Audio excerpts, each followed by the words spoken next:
Die Worte von Ernst Reuter, die er 1946 angesichts des zerstörten Berlins ausrief: Völker der Welt, schaut auf diese Stadt. Diese Worte klingen mir in den Ohren jedes Mal, wenn ich nach Grosny komme. Ich möchte es dann laut herausschreien: Völker der Welt, schaut auf diese Stadt. Die Völker schauen weg.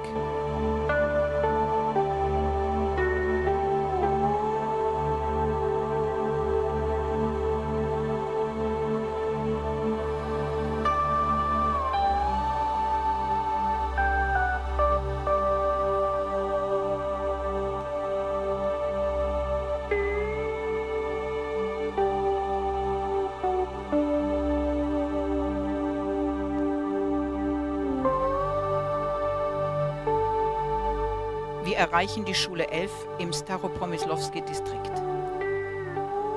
Die Schule wurde so renoviert, dass ein regelmäßiger und ungestörter Schulbetrieb möglich ist.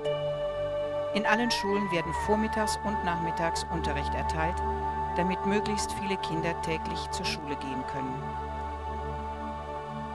In dieser Schule gibt es auch einen Raum vom kleinen Stern, den wir kurz besuchen.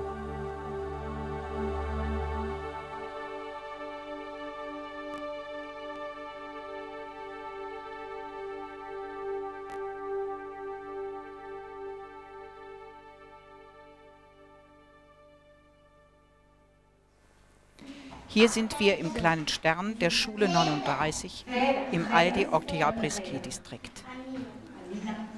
Die Kinder erzählen von ihren Familien, von ihren Freundinnen, von den Spielen im kleinen Stern. Sie sind stolz auf ihre gemalten Bilder, die an der Wand hängen.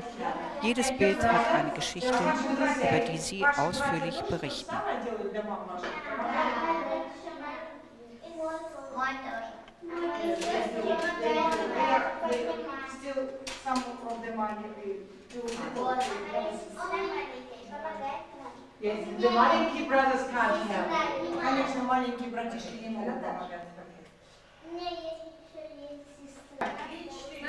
Die Kinder singen ein bekanntes russisches Kinderlied. Es handelt von der Freude an der Schule, von dem Spaß am Lernen.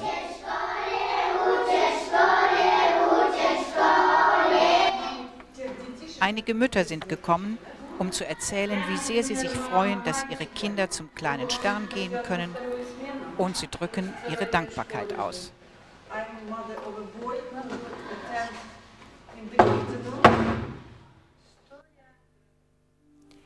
Die Fahrt geht weiter zur Schule 33 im Staropromyslowski-Distrikt.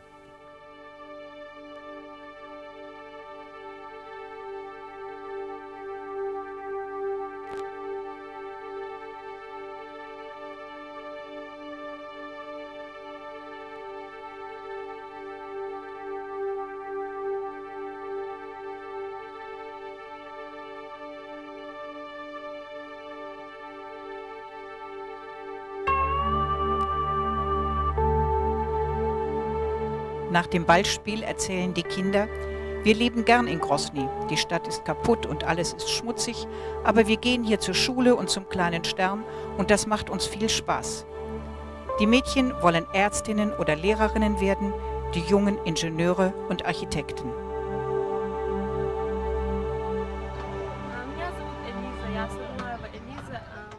Die Leiterin dieses kleinen Sterns ist Elisa Saiduleva. Sie erzählt über die Arbeit in den Einrichtungen vom kleinen Stern in Grosny. In Grosny gibt es 23 Little Star Points, kleine Sternräume. Wir nennen sie Punkte, weil sie klein und über die ganze Stadt verstreut sind. Die Kinder sollen einen kurzen Weg zu ihrem kleinen Stern haben. In Grosny sind noch viele Minen versteckt. Je kürzer und vertrauter ein Weg für die Kinder ist, umso sicherer erreichen sie ihr Ziel. Meist sind die Räume des kleinen Sterns in der Schule, die die Kinder besuchen. In jeder Einrichtung arbeiten 2 hauptamtliche Pädagoginnen oder Psychologinnen.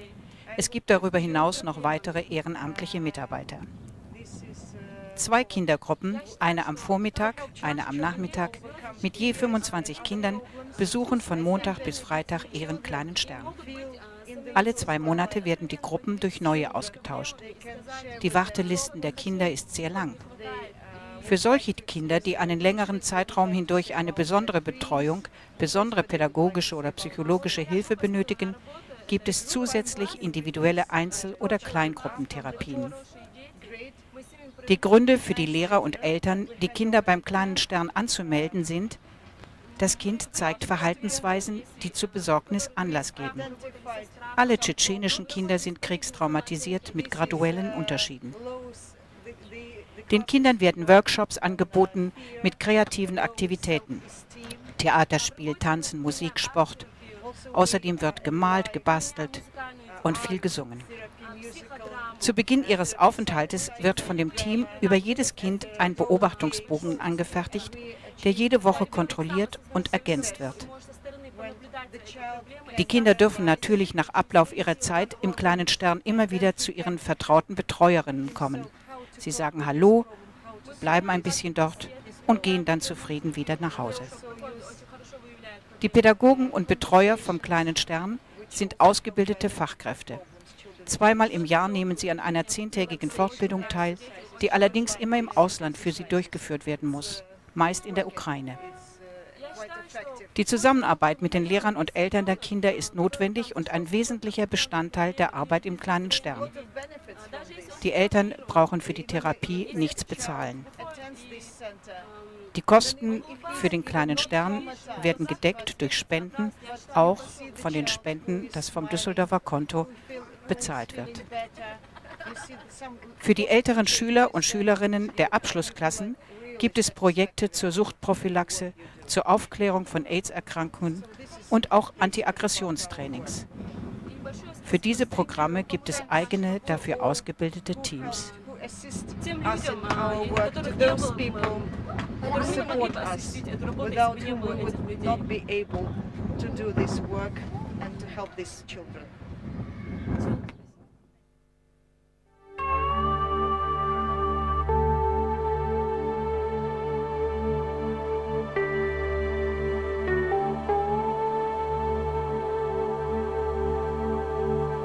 Die Fahrt geht weiter zu einem Vorort von Grosny, zum Dorf Stara Sunscha. Dort warten im Kleinen Stern der Schule 1 Abu Bakr. Abu Bakr ist der Junge, der das grüne Trikot trägt. Er hat seinen Freund mitgebracht. Ich möchte den Therapieplan und Therapieverlauf am Beispiel dieses Jungen kennenlernen. Abu Bakrs Vater wurde vor den Augen des Kindes misshandelt und dann erschossen. Seit dieser Zeit reagiert Abu Bakr unangemessen brutal, schlägt sofort bei den geringsten Anlässen zu und wird von den Kindern gemieden. Im lockeren, allgemein gehaltenen Gespräch mit ihm wird erst Vertrauen aufgebaut. Abu Bakr zeigt und beschreibt seine Bilder, die er gemalt hat. Im vertraulichen Gespräch mit seiner Betreuerin Cheda erfahre ich von ihren Arbeitsweisen, von ihren Erfolgen und Rückschlägen im Umgang mit Abu Bakr. Wir fahren zu dem kleinen Haus, wo er, seine Mutter, sein älterer Bruder und seine Schwester leben. Die Mutter hat keine Arbeit. Sie kann auf dem Markt in Grosny ab und zu einem Händler beim Verkauf von Stoffen helfen. So verdient sie sich etwas Geld.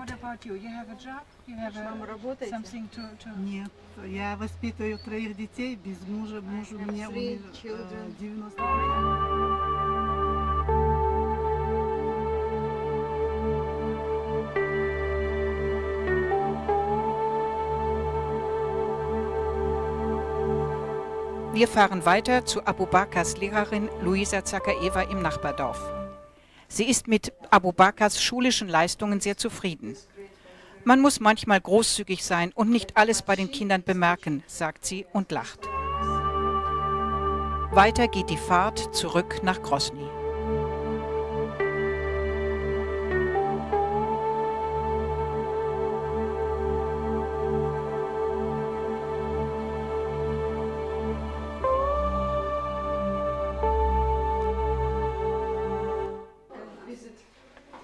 Child at home or we stay here? What is the best one? Сначала с этими поговорить, они ждут со вчерашнего дня инвалидов. Im Leninsky-Distrikt erreichen wir die Schule 56. Hier arbeitet Aisa. In ihren Räumen gibt es immer Blumen und Pflanzen. Die Natur ist in Grosny gestorben wie die Menschen und zerstört worden wie die Häuser. Man muss die Kinder wieder lehren, die Natur zu achten, zu schützen und zu pflegen. Und Blumen können wunderbar trösten, sagt sie. Die Kinder haben ein kleines Programm vorbereitet. Sie singen das Freundschaftslied. Hier sind meine Freunde, hier ist mein Land, hier ist meine Hand, hier ist der kleine Stern. Hier sind wir zusammen Freunde. Sie tanzen und führen kleine Kunststücke vor. Tanzen ist die Lieblingsbeschäftigung der Kinder.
Im Vorraum des kleinen Sterns gibt es eine kleine Ausstellung von selbstgemalten Bildern.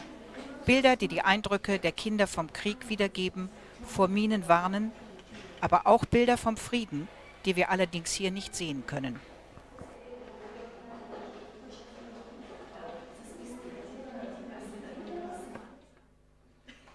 Спасибо большое. Спасибо, спасибо. Die Kinder bedanken sich für meinen Besuch und schenken mir ein kleines Buch, das sie selber gebastelt haben. Jedes Kind hat eine Seite aus diesem Buch hergestellt. Ich bekomme es als Abschiedsgeschenk. Very, very nice. Oh, Барбаре от звездочек. I like it so much. Look for the video. Wir fahren mit Aisa zu Sulichan Achmadova. Sie ist 12 Jahre alt und wurde vor 3 Jahren durch die Explosion einer Autobombe querschnittsgelähmt. Sie saß zufällig in dem Bus, der in die Luft gesprengt wurde. Sulichan kann die Wohnung nicht verlassen, keine Schule besuchen. So kommen die Kinder vom kleinen Stern sie regelmäßig besuchen, bringen ihr Bücher zum Lesen, Schulbücher zum Lernen, Spiele und kleine Überraschungen vom kleinen Stern mit.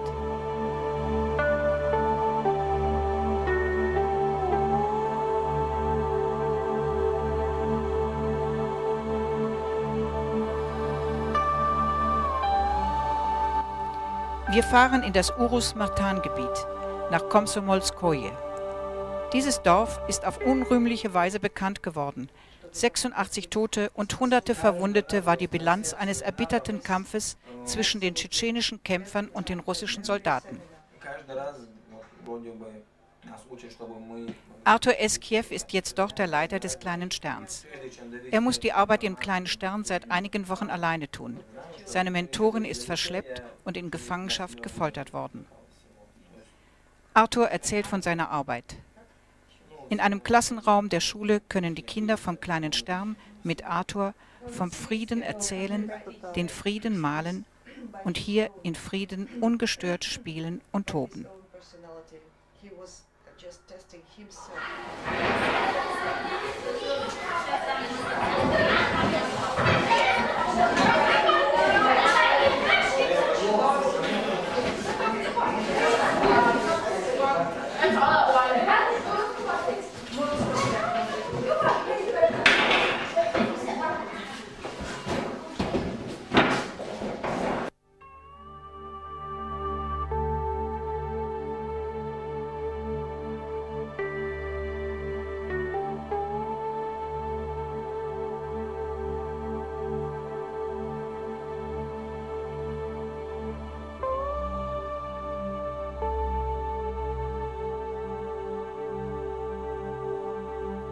Auf der Rückfahrt nach Grosny treffen wir zwei Kinder, die aus einem Brunnenschacht Wasser schöpfen und in ihren kleinen Eimern nach Hause tragen.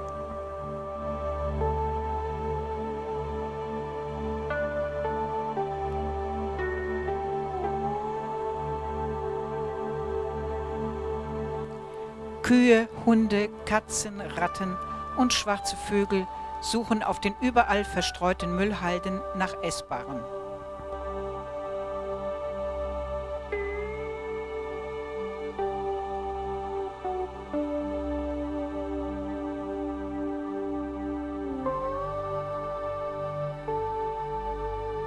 Wir fahren weiter zum neuen Kulturhaus der Stadt Grosny. Ramzan Achmadov, Lehrer und Choreograf des Kindertanzensembles Daimok, hält eine Lobrede auf den bekannten Weihnachtstänzer Dikalu Mutsakav. Die Daimok-Kinder, die hier in Grosny tanzen, tanzten 2 Monate später im Schauspielhaus in Düsseldorf.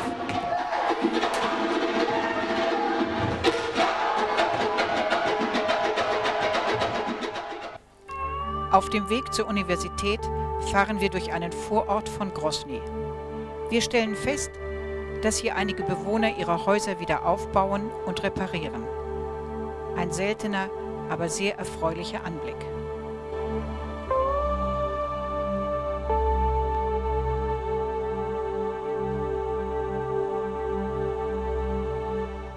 In der Bibliothek der Universität erwarten uns 14 junge Studentinnen der Pädagogik und Psychologie, die auch zum Kreis der Betreuerinnen vom Kleinen Stern gehören.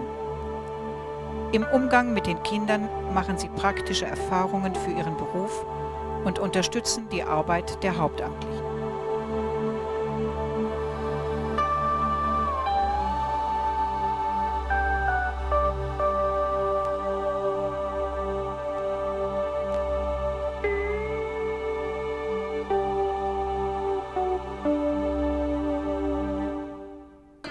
Einige Tage später, an einem Samstag, versammeln sich die Männer und Frauen, die mit den Kindern in den verschiedenen Kleine Stern-Einrichtungen in Tschetschenien arbeiten, in einer Baracke im Flüchtlingslager in Sleptowskaja in Inguschetien zum Abschlussgespräch mit mir.